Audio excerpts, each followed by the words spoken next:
Pleasure to have in studio with us the Camanche City Administrator, Andrew Kida. Going to be celebrating 8 years in November. Has it gone by quickly, Andrew? It's gone by pretty quickly. It's hard to believe that I'm here, and it seems like yesterday I just started, but it's been 8 years, and it's been a complete joy. I'm so pleased with the amount of work we've been able to accomplish in moving Camanche forward. It's been a wonderful journey. Is it difficult to maybe point out a highlight or two over those 8 years?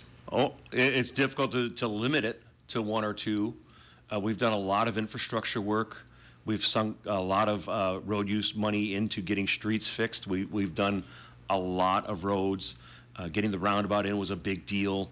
Redoing 9th Street out in front of the Murphy subdivision was a big deal. That was a much needed upgrade. So now it has curb and gutter and sidewalk so people can walk over there on the other side of the street.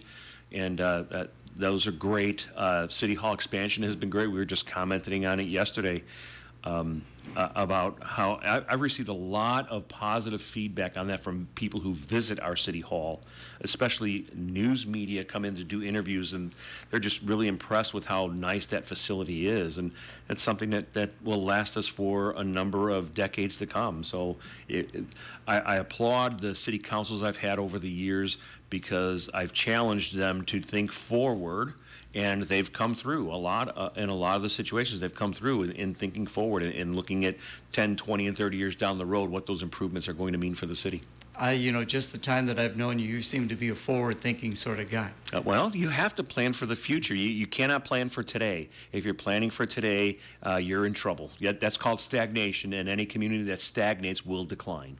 Again, we've got Andrew Kida in studio. You were saying you got some great talking points, but just as you came into the studio, you say you've got some exciting news about communications for the area. We have struck a deal with Imon Communications. Right now they are burying fiber in our right-of-way, and they will be providing fiber to the home for most of the households in the city. There will be on the eastern side of Highway 67. On the western side, they won't be able to run cable out there or fiber out there just because there aren't enough customers for them to justify the expense. But Imon is investing $3 million in our community to make sure we get high-speed fiber internet to the household, and in a little bit of competition for Mediacom in that community and CenturyLink, and providing people a different option to be able to get those that level of communication. And it's really important, especially for people who do work from home. They'll have a more reliable network and a different price point to choose from. And we were able to do that deal without any dollar investments from the city. We had a small piece of property that we procured about 4 years ago, and we've just been maintaining that small piece of property because it's not buildable. And they're able to meet all the setback requirements and build their hub on that property.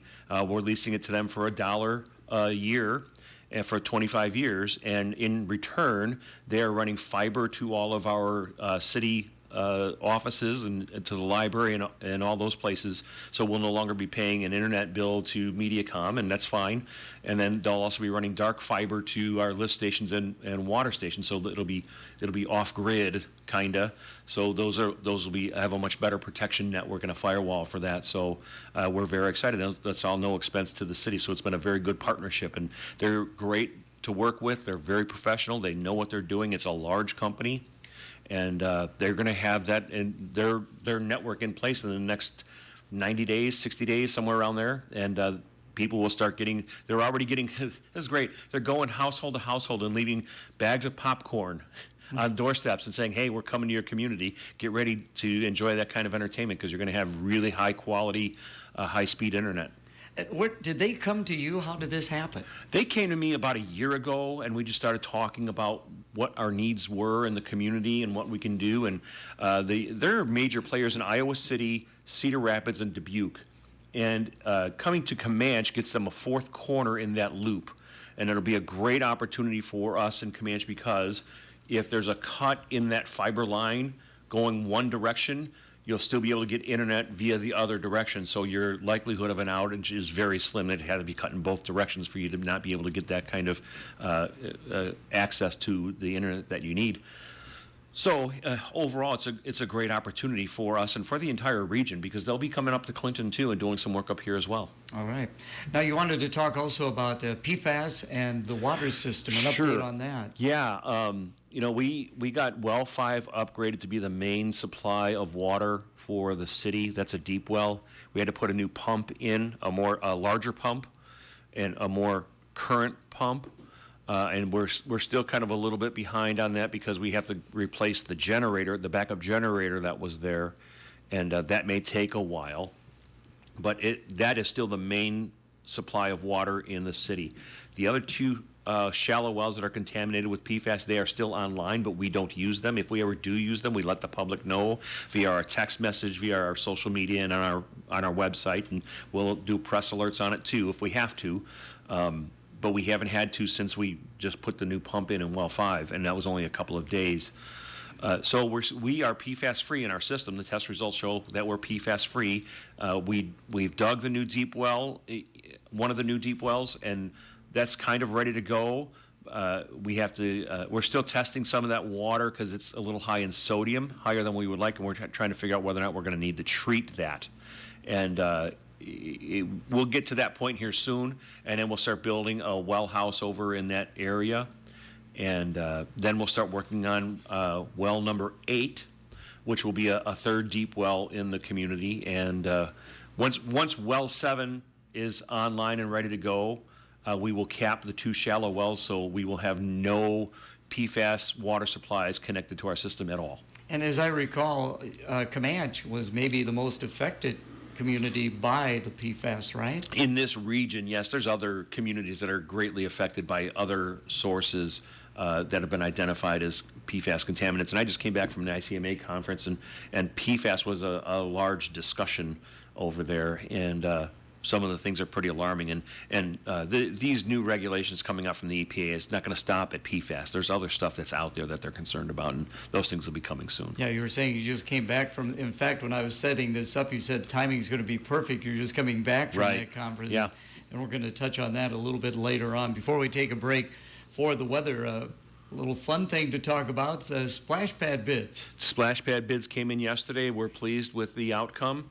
It may take a little bit more funding to get the bathrooms installed out there, but the bids came in right about on target for the most part on getting the splash pad built. So I believe we're at that point, and with the funding that we've borrowed for, plus the funding we had a $25,000 grant from the CCDA, we'll be able to get that splash pad built and have all the equipment put in place and the sewer connection that we're going to have to make. We'll have the pad poured for the bathrooms to be installed. It's just where are we going to come up with the money to build the building to make the bathrooms go in? So that may come at a later date, but at least we're going to have the splash pad built. I'm not sure when groundbreaking will be. We'll look at those bids at City Council meeting on Tuesday, and they'll award a bid, hopefully. And we'll move forward and work with the contractor to get that groundbreaking done. And I want to shout out to our friends at First Central State Bank. They're the ones who funded that project, who got us the loan, and we're excited to work with them. It's a couple of projects that they've worked on us with, and we're happy to partner with them to make that happen. Is this going to be located in Platt Park? Or it's going to be located in Platt Park in the southwesterly corner. Where in regard to the ball diamond? That's south of the ball diamonds. Okay. So there's a circle parking lot over there, it'll be to the right of that. So you'll be able to park there, walk over to the splash pad. Was this something that the community was asking for? Something that the council thought would be good, or what? Yeah. So we did a survey about 7 years ago when I first got here. I made the survey, and that was one of the things that people really pointed out. And people have to understand it goes through a process in our community where the Park and Rec Commission is kind of in charge of that, and it's taken a while to get them steered in the right direction to get that done correctly, so it's engineered and bid correctly. It's not just we're hiring some splash pad company to go put one in. Our situation is a little bit more difficult because of the poor sewer line access that we have out in Platt Park. So that had to be looked at and redone. And we're finally at that point. The Park and Rec Commission finally got on the right track, and they've got good leadership now, and we're able to move that project forward. So on a hot day during Camanche days, people can go over and frolic in the splash pad. They sure will be able to. We're going to take a break for the weather now. It's brought to you by Electronics. More warmth on track for your Thursday. Generous amounts of sunshine, a nice gentle breeze. We're going to see high temperatures near 80 degrees for this afternoon. A few more clouds will start to increase late tonight, but it will still be cool and comfortable with overnight lows settling into the mid-50s. With your Storm Track 8 weather impact forecast, I'm meteorologist Andrew Stutzky. Sunshine, 63 degrees. We do have east winds at this time. The update brought to you by Electronics. Electronics Incorporated, the area's largest communications and alarm systems company, where their number one goal is customer service. Their quality work in a timely manner keeps you connected to the world. Electronics technicians realize that communication is the key to your company's productivity and profit. Their professional team has decades of experience that bring you the best possible service. Electronics Incorporated, 522 North 2nd Street, Clinton, or go to electronicsinc.com.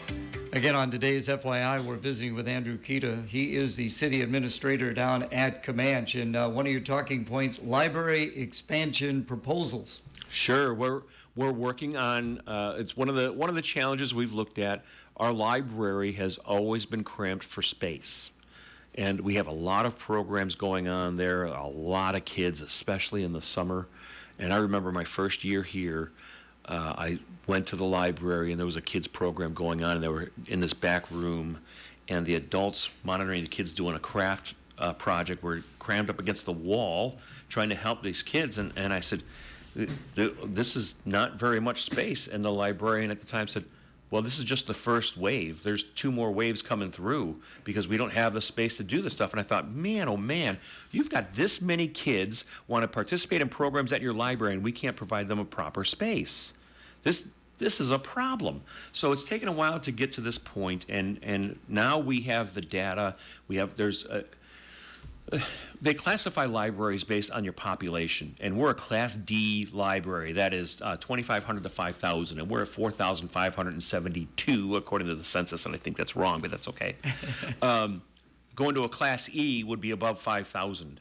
We are one of these small. I think we're like 12th from the bottom of size per square footage for a Class D library in the state of Iowa, but we're one of the more populous Class D communities. And we're about to cross over into Class E.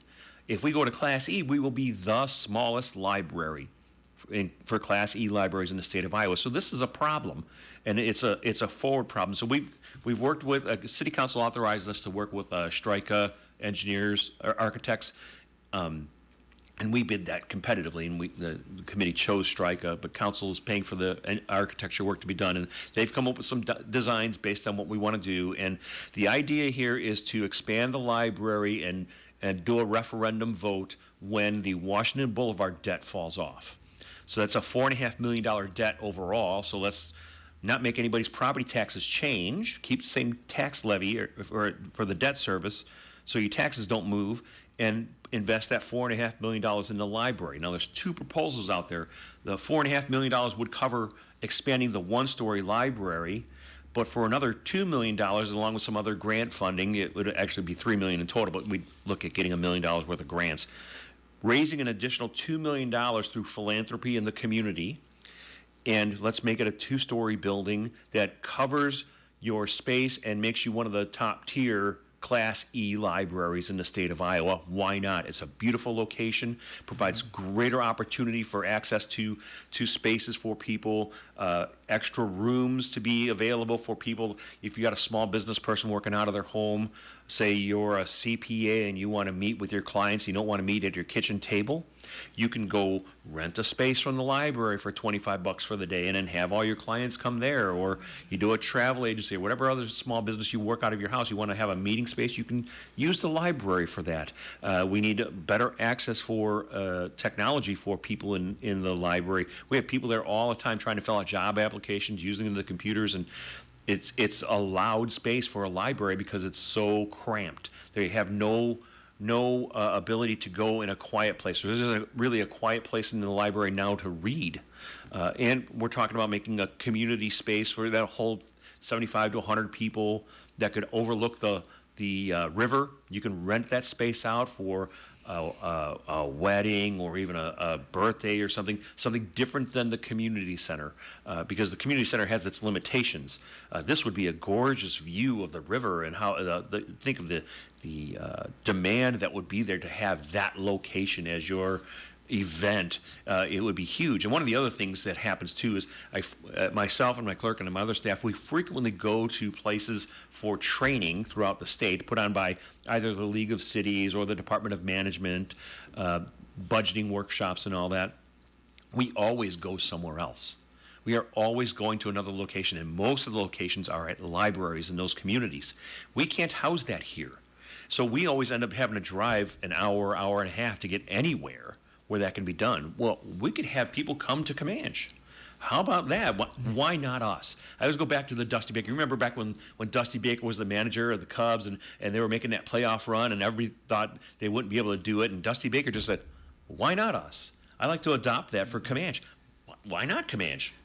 So what is, and obviously it's going to be at the same location. Yes. And, yes. What is the timetable? I mean, what are you looking at? That will be a referendum vote next year in November. We're restricted now for referendum votes to only be in November. That's what the state legislature did last year. And the Washington Boulevard debt falls off in 2027. So we would take on the new debt as the old debt falls off again, so nobody's taxes change to do that. If we're just limited to the one-story project, we could do that. I think one of the things I say a lot is that the city of Camanche hasn't done a very good job over the decades, of providing people with a sense that we have a vision to give generous people the opportunity to be philanthropic in our community. Just the level of confidence wasn't there, because we haven't necessarily done things the right way with vision and professionals guiding us through something like that. It's just been more like, I got a guy who knows how to do this stuff. That's not the best. Not anything against those folks, but when you're investing a few $1 million in something, you want to have professionals tell you this is what you really need to do. These are the standards that you want to do. So we need to provide the community with a sense that, hey, if you pledge your money to this project, this is what you're going to get. Here's the vision of it. Here are the storyboards, and this is where we're going to go. And it's a matter of whether or not the citizens in that community want to invest in the community in something like a public library. And just to help people understand, libraries are not just about checking out books anymore. No. They do a whole lot more than books. But we do have an issue in our current library where it looks like we have a lot of shelf space. However, what I learned is we can't use the bottom shelves in those things because they don't meet ADA compliance. So it looks like we have a lot of shelf space, but we really don't, because you can't use some of the tall shelf, the shelves on top and the shelves on bottom, we can't use. So the shelves are pretty much packed with as many books as we can fit in there. So it's a problem, and there's so much more that can happen there, so much more we can do. I would encourage people who are hearing about this project or thinking about this project, go to the DeWitt Library and see what they've done over there. It is just astounding. They have all their books on mobile racks so they can move them out of the way, and they have pianos there. And on Saturdays, they have little piano concerts and things like that. And it's just wonderful what they can do. And we can do the same in Camanche and provide our kids with an opportunity to go do things and enjoy themselves and participate in face-to-face contact in having fun times at the library. It's possible. We can do it. And again, there's that vision, the vision of Andrew Kida. What about quiet zones? We're talking about quiet zones. That's come up a lot. It's challenging for us because, we have the increased train traffic going through, and we're going to start holding some public meetings, just town hall type meetings to explain what it takes for us to get a quiet zones in Camanche. What people don't understand is we now have 6 crossings in Camanche. We just closed the 5th Avenue crossing, and that was kind of a deal with CPKC. It was either close the 5th Avenue crossing, or they're going to have to close down the 4th Avenue crossing all summer and change the dynamic of that difficult crossing already, because they need to add length to the spur that goes off there, so they can pull trains off and out of the way, so there's less delays on trains going through town. They've been doing that all along their route. So we agreed to close the Fifth Avenue crossing so they can extend that back and not have to mess with the Fourth Avenue crossing at all. So that was done. We were compensated $100,000 for that, and we'll get an additional $100,000 of street funding or street safety funding from the state to match that. But one of our crossings at Park Drive down by the Swan Slough boat ramp can't be a quiet zone at all. It's too close to the river. So no matter what we do in Camanche, they're still going to blow horns at the Park Drive crossing. So if they're blowing horns at the Park Drive crossing, even if we make 3rd Street a quiet zone crossing, everybody in the neighborhood is still going to hear the horns. So, and that's the most expensive one to do. So we probably wouldn't do that either, because you got to put 4 barriers there instead of just having the 2 that we're going to get. So everybody in Camanche is still going to hear, no matter what we do for quiet zones, everybody's still going to hear the horns on that line. So how much investment are we going to make in a lot of those crossings to make it a quiet zone? And it'll be up to the community to make that decision and give direction to the council on what they expect them to do. Well, we got about 3-4 minutes left in Sure. the program, and thank you so much for your time. Yeah. Now, you just got back from a conference. Talk Yeah. about that. That's the ICMA, International City and County Managers Association conference that was in Pittsburgh this year. It moves from city to city. It's 5,000 to 6,000 city administrators, city managers from all over the country that attend this. And county managers too. I don't want to leave those folks out. But it's a great organization. They provide guidance, training, code of ethics that they follow, and we all have to adopt that code of ethics and do certain things. Like one of the things is I can't endorse political candidates. So I'm sorry, folks. I can't put your political signs in my yard, and I don't. Even on my other property in Illinois, I tell my wife, no political signs on that property either. But you know, there's guidance that they provide, and they provide a lot of workshops. It's a 4-day event. There's a lot of vendors there, so you learn a lot of things of what other cities are doing and what these other companies have to offer. I've brought back a few things from that conference that have worked out really well. In fact, that's where I met the folks from Republic who are now doing our garbage collection here in Camanche. Our Mobile 311 process, so I met those folks at ICMA. But I get a lot of great training, and one of the best things we talked a lot about was AI and how AI is going to start coming into even smaller communities, and how do you utilize that? How do you harness that capacity to help get your citizens more information or easier access to information? And the example I use is take the entire city code, put that in AI, so if people want to ask a question, instead of having to ask us to go look it up or you have to go digging through the entire book, just ask AI and it'll tell you where it is and tell you what the code says. It's pretty simple to do and it's pretty inexpensive to do. Why not do that? Oh, people want to find out more about what is all taking place in Camanche. Andrew, how can they best do that? They can best follow us on Facebook. Sign up for text message alerts through our website. So when anything else is going on, you get a direct text message. And check out our website, CamancheIA.org. And we usually update that all the time so you can find out what's going on. Thanks so much for your time. Thank you.